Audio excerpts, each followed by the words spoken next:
Wave and VHF, your friendly station.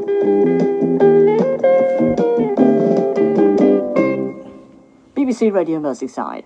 Now another prize-winning contribution from the Northwest Radio Playwriting Competition of 1979. The author of this play is a Wirral woman. She lives in Eastham. We present Wheelbrace by Lesley Clive. Oh, put a booty in it, for God's sake. Oh, Mummy's nearly finished. Amy! Have I chosen the wrong moment? No, I did that. Oh, I should have postponed having kids for at least 5 years. Now, Marion, you know you don't mean it. Can I get her? She has been going on a bit, though, hasn't she? Poor love. Sorry. Has she disturbed you, then? The trouble is, you can hear every damn thing through these walls. There's a thing. Who's a gorgeous blue-eyed blonde, then, eh? You know, when she grows up, she'll break a lot of hearts. She ought to. She's bloody breaking mine. You really need 5 child-free years just to learn this job and establish a routine. And washing breakfast dishes at 10:30 is a bit sordid. I'm behind with her feed, too. Oh, gosh, I wish they understood lines like, in a minute. It'd be good for my nerves. Did Mummy forget who's buckle, then? Naughty Mummy. It's the lack of sleep, I expect. I can't seem to get organised. Neither can Max. We slept through the alarm this morning, and he only just caught the train into London. He's no time for anything but cereal and toast. You must eat properly to build up your strength. After all, it's only 7 weeks since you had this damp little bundle.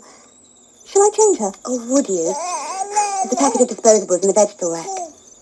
I wish I felt loving towards her the way you do. I just feel annihilated. I never felt like this coping with my class of 6-year-olds. London seems a million miles away, and yet Max will be there by now. The miracle of intercity.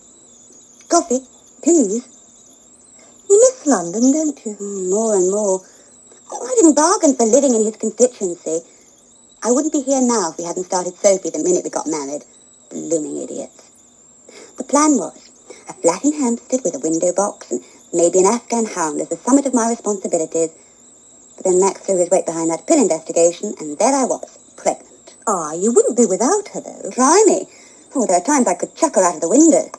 Look, when Max comes home at the weekend, why don't you both go out for a meal or else to the cinema?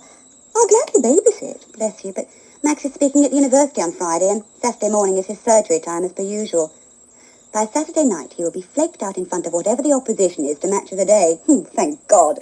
Or if he were a football addict on top of everything else, that would just about finish me off. But you need to get out. Clear away. Alone, if not with Max. There's a bridge party at the Civic Centre this afternoon in aid of Oxfam. I've offered my services as a waitress. And there's a creche laid on, too. Why don't you go? I know you play bridge. Not with this cotton wool between my ears, I don't. Oh, sorry, Tricia. A kind thought, but no way.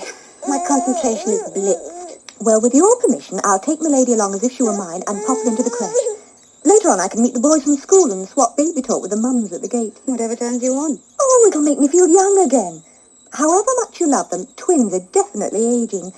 And when I look at my great hulking 7-year-olds, it'll give you a chance to put your feet up. I really ought to clean the oven. We had pork yesterday and Max loves the crackling, so I can't use cooking foil. You can imagine the mess. Although that wouldn't be so bad if I hadn't let the milk boil over at breakfast. Yes, I really must clean the oven. You do, and the deal's off. Take a break. Do something different. Spoil yourself. Have an undisturbed bath. An uninterrupted read? That's the idea. Although I still say you should get out and meet people. Give these 4 walls a miss. Look what clever Mummy's made you, Sophie. Oh, thanks. Now she's happy. Were you always mad about your two? Right from the start. Yes, I suppose you must have been. You were mad about Sophie by the 2nd week, and I didn't bring her home for 10 days. Oh, once they lose that boiled look, they're all darlings. Well, no, not all. Let's face it. There are the ones that could be yours, and the ones who couldn't be yours in a month of Sundays. This one could have been mine, couldn't you, Butterball? Here's your coffee, in your favourite orange mug. How's that for service? Tar. Is it all right if I borrow her then? Feel free. No, love. That's for you to do. All afternoon.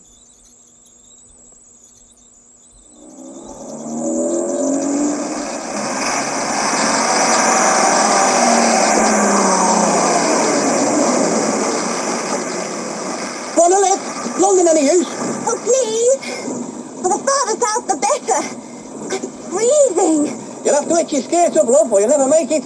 Here, grab hold of my hand. Oh, that's it. Great.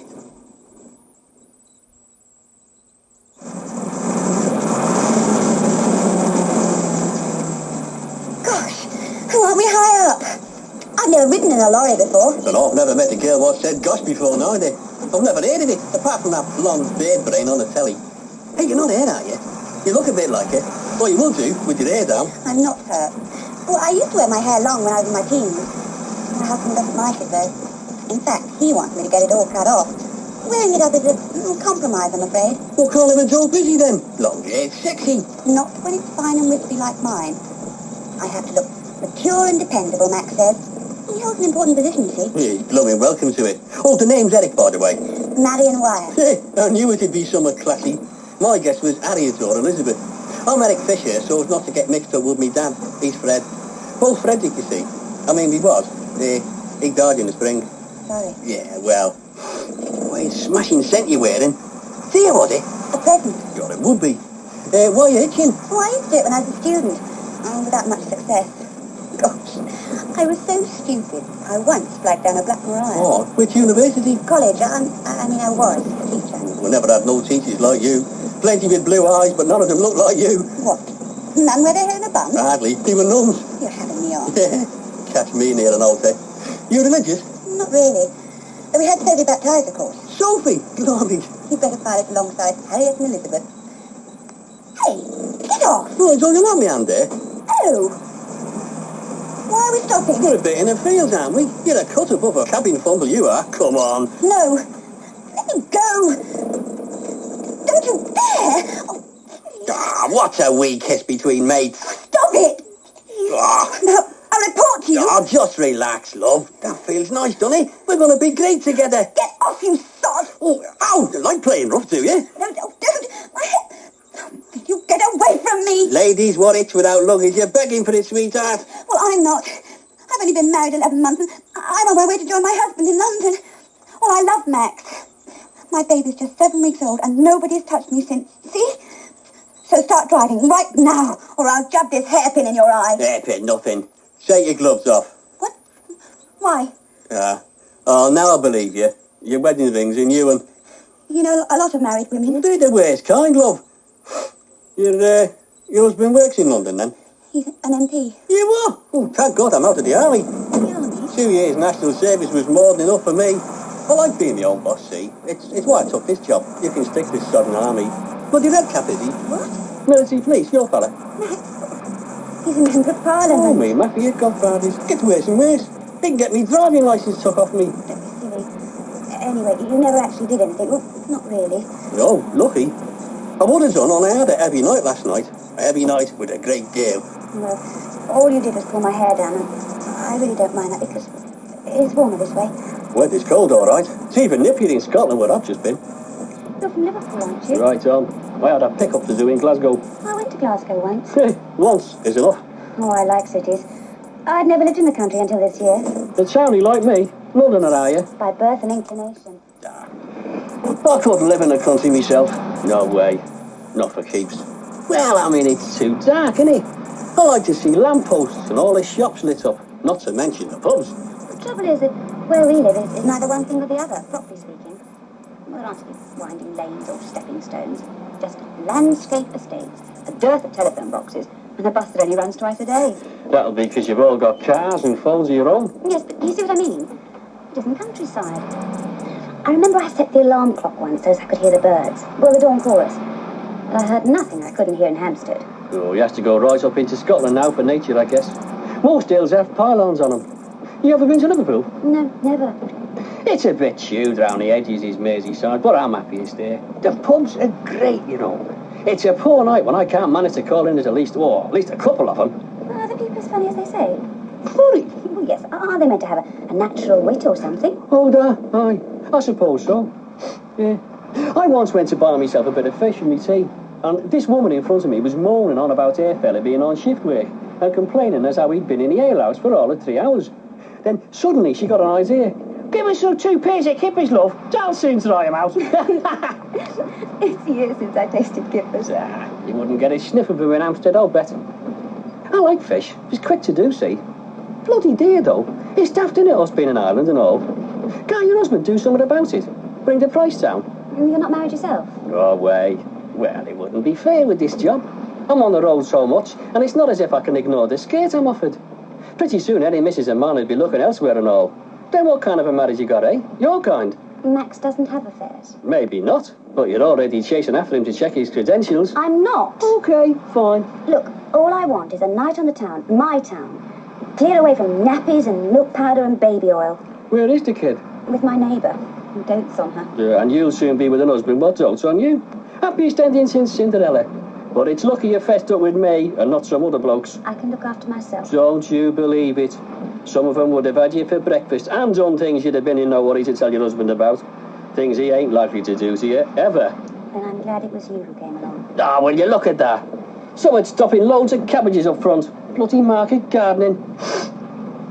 I'm no saint. You'd not have stopped me if I hadn't stayed overnight with Nell. We went on a bevy and then dropped in at a Chinese cafe. It was licensed like. And then bed. She reads all them foreign books, does Nell. So I'm fair knackered. And do you love her? I ain't never loved nobody, apart from a dog I had when I was a nipper. Dogs can share in ways people are no good at.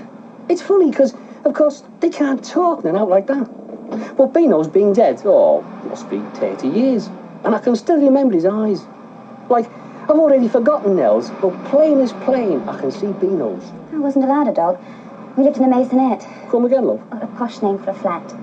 So I couldn't have pets, although I took riding lessons. Very sexy, them tight breeches. Hey, do you still ride? I suppose I could take it up again, but... there must be stables near us.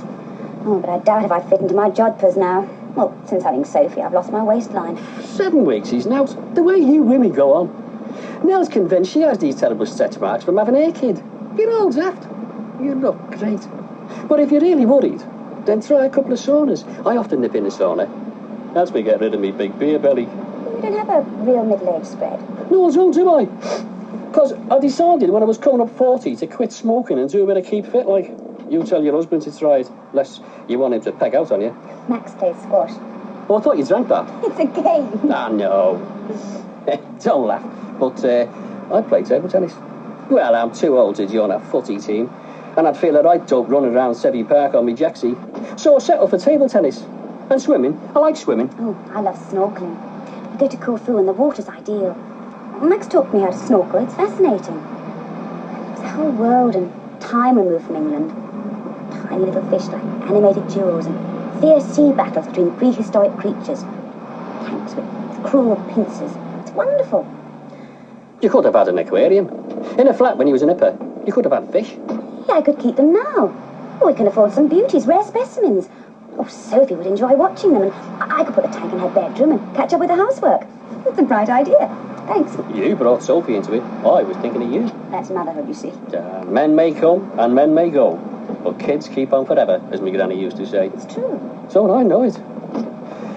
I wish Nell had divorced Andy. I didn't realise she was married. She isn't. Andy's his son, and another little Castanova. Didn't ever know his dad. So you'd think he'd be grateful for me popping in with presents now and then. The little sod hates me. How old is he? Well, he's 7 now. He was 5 when I first met him. Poor lad. He leaves his mother to start school. Almost immediately you arrive. Yeah, it would have been around that time, I suppose. But he should have snapped out of it by now, shouldn't he? Perhaps it's your coming and going that unsettles him. If you were always there... It's me job. I can't be a fixture. Wouldn't be right, see? Other people cope. Well, Max and I, for instance. Prove it to me 5 years from now. See, I used to do the Middle East run. 4 months each trip. No booze, no beds, the money's fantastic, but it's bloody backbreaking. And something of a marriage record and all. What the stories I heard. Mind you, I reckon marriage is at it anyway. I don't think our grandchildren will be bothering. The first thing women's lib will sling out once it gets going properly. And it will. Do you drive? No. Oh, God, I seem pretty pointless in town. But you ought to. Now that you live in the country. Does your husband have a second string? Another job? He's a company secretary for a caravan business. They manufacture luxury mobile homes for the new leisure age. Now like the little boxes I'm used to, I suppose. The lurching sardine cans I usually get stuck behind. No. Well, we're taking one into France next summer. We thought it'd be nice for Sophie. Well, nicer than hotels. Be a bit crowded though, won't it? Nappies and all that paraphernalia. Oh, it's bearable for a few weeks' holiday. They're very well designed, plenty of storage space, a ducky little sink and cooker, even a loo. Sounds like it'd suit me, man. She's still in the 2 up and 2 down, with the lavvy across the yard. 2 up, 2 down? 4-roomed house, love, if you can imagine it. Stairs in your one and only living room, which open straight onto your pavement. No wall or nothing, see? Oh, yes, I've seen them on television, in mining plays. I thought they only had them in Wales. Is that the nearest you've been? Well, you can get grants to install bathrooms, you know. They've been available for some time. Well, Max knows a man who got one for his weekend cottage. Although that's been clamped down on now, of course. Wonderful, isn't it? The way the rich are up to all the dodges. Mam's getting on now. She can't be doing with all the workmen and their muck. Besides, where would the cat go at night when it's raining?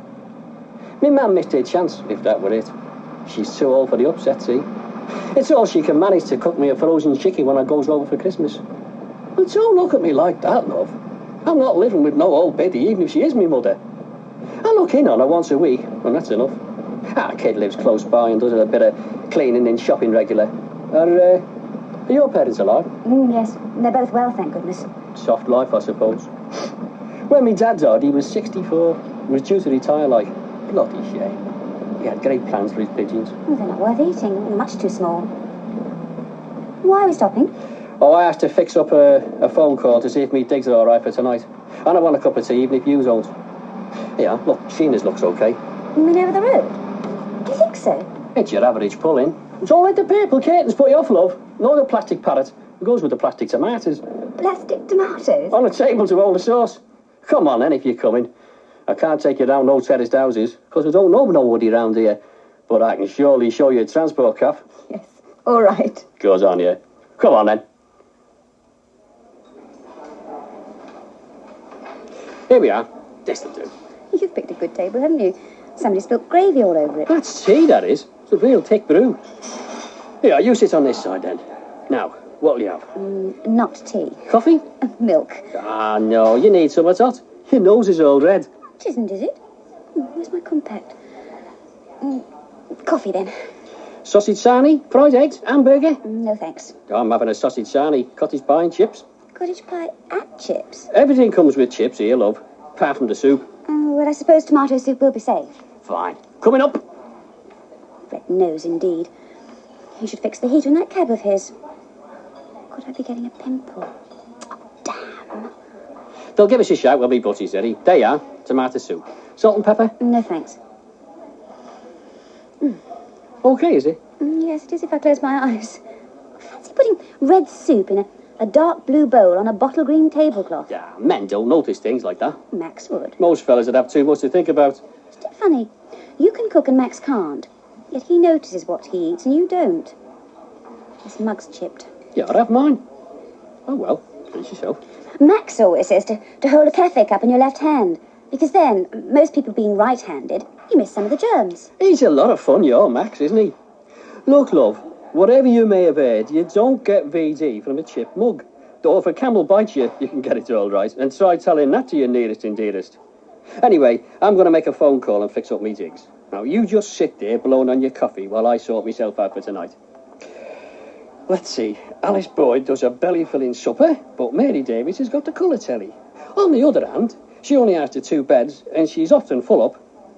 But then Alice has gone over to the central heating. That's a minus. In this weather.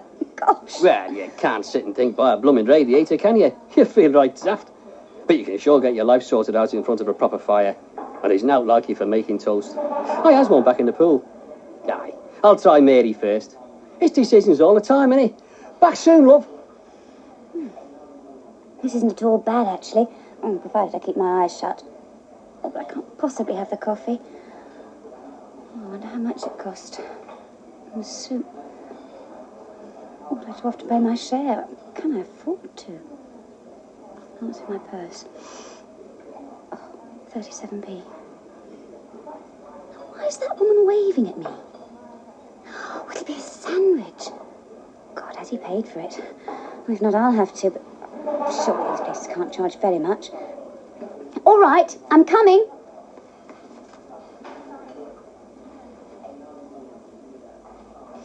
It smells delicious. Oh, it's the onions. They always turn me on. I wonder if... yes, the sausages look well done. No risk of food poisoning there. Shouldn't think he'd mind too much. God, I'm ravenous. Good, is it? Terrific. Oh, I'm awfully sorry. I couldn't resist. Did you get fixed up? Right away. Hey, love, can you make us another one of them, eh? Right, Ta. Hey, she never charged you for that, did she? Only I already paid, and as you have to watch these blighters, 26p is 26p. No, it's extremely good value. Ah, well, if they set out to skin us, they'd never get the custom, see? This is the first sausage sandwich I've ever tasted. For a girl what likes kippers, you disappoint me. Well, I can't pay you, but if you give me your address, I'll send you a cheque. Oh, I can stand a loss of 50p. But, how come you broke? Max forgot to leave me any money. Oh, he came home for the weekend, then rushed off with our chequebook, bank card, the lot. And we've only been in the house 3 months, and there's no one I could borrow money from. Oh, it takes some getting used to not working and having to depend on someone else for every penny. It means that any Christmas present I get Max, he'll be paying for. It's awful. I wish I had your problems. The luck of the womb. What's that? It's the luck of the womb. Your place in life. Your money, brains, health. I know a girl what's been stuck in a wheelchair all her 29 years. I helps her out now and then. Somebody has to. And you take her for walks? I'll take her to bed. You've slopped your coffee. You're shocked. Her mother can take her for walks. I'm sorry, I didn't think... Nobody does. I'm not really shocked. Tell me about her. It's now to tell, really. She's an ordinary kid. I've known her years. Used to knock around with her brother till he immigrated to Australia. Every now and then I go and sit with Norma while her mum nips off to bingo, when her dad's working a night shift like. I take some bottles and we has a bit of a bevy. Not too much, else she starts crying. Then I carry her up to bed. It's all right once we hit the mattress. But you don't feed anything for her? I do a bit. It isn't love, but then who's gonna love her? She isn't pretty and she's bloody minded most of the time. Which of us wouldn't be in her position? Any road. She doesn't love me neither. You're a good man. No, I ain't. I told you. I can never resist a bit of skirt what's on offer. And for Norma, it seems like it's me or not. Unrealistic, you ain't.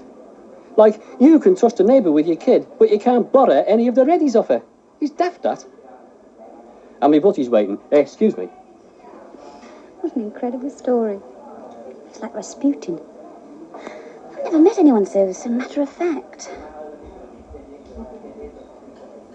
Bloody zap country. She wouldn't take a Scotch pound note. It's the start of devolution. Come again, love. Oh, it's one of Max's hobby horses. Home rule for Scotland and Wales. Oh, heck. You tell him to keep us our pay differentials, that's all. That's what's important, like. See, your working bloke, he hasn't any other status symbol, has he? No secretary, expense account, new carpets in his office. He only has his pay packet. And do away with our differentials and you cut our balls off.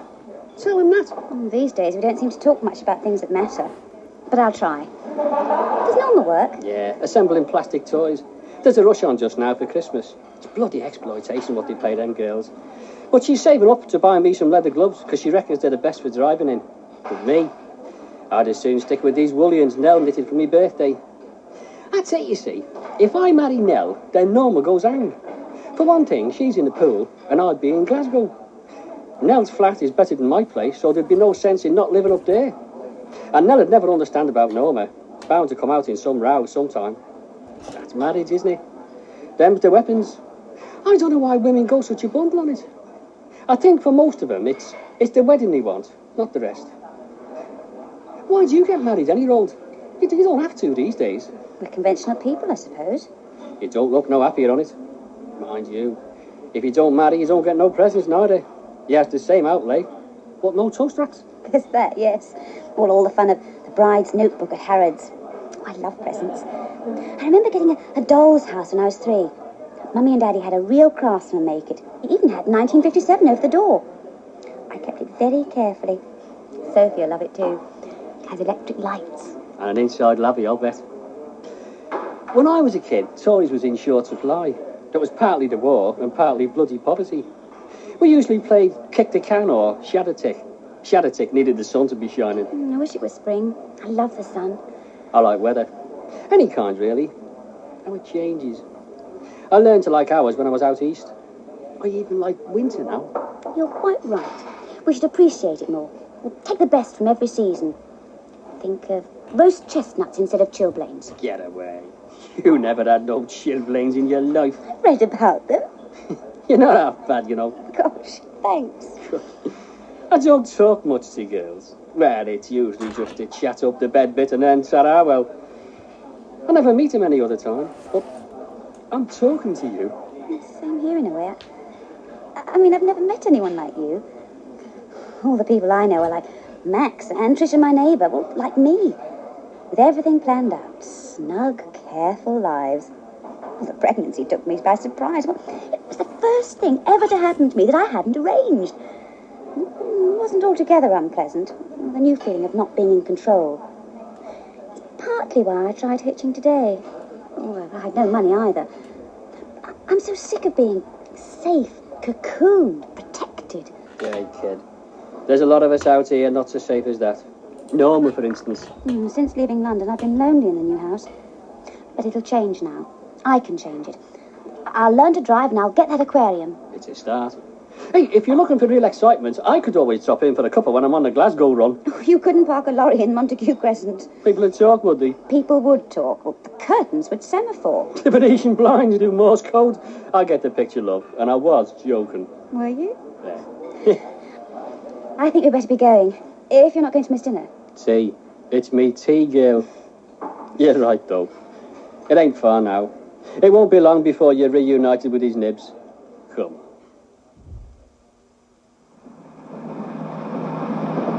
There's one. Tube station. Are you sure this'll do you? Certain of it. It's a fair way out. And hey, you better take this and put it towards the cost of a ticket. Gosh, you can. I like having you along, see? Stop me dozing off at the wheel, and there's always a risk of that on these long trips. You've earned your quid. Thanks for everything. Don't you go itching no lift no more, mind. Bit of a thing like you. He's asking for trouble. I won't. Thanks. The name's Eric. Thanks, Eric. Here, take Teddy along as a present. A souvenir, like. He's fed up dangling there on the window. Says he fancies a ride in a pram. Thanks. And promise me something. If I can. Someday, see you teach that Sophie of yours to play shadow tick, eh? I will.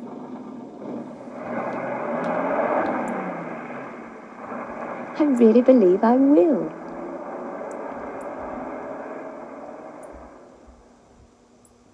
In Wheelbrace by Lesley Clive, Marion was played by Moira Hughes and Eric by Ray Dunbobbin. Trisha was Linda Beckett. The play was directed by Reg Brooks.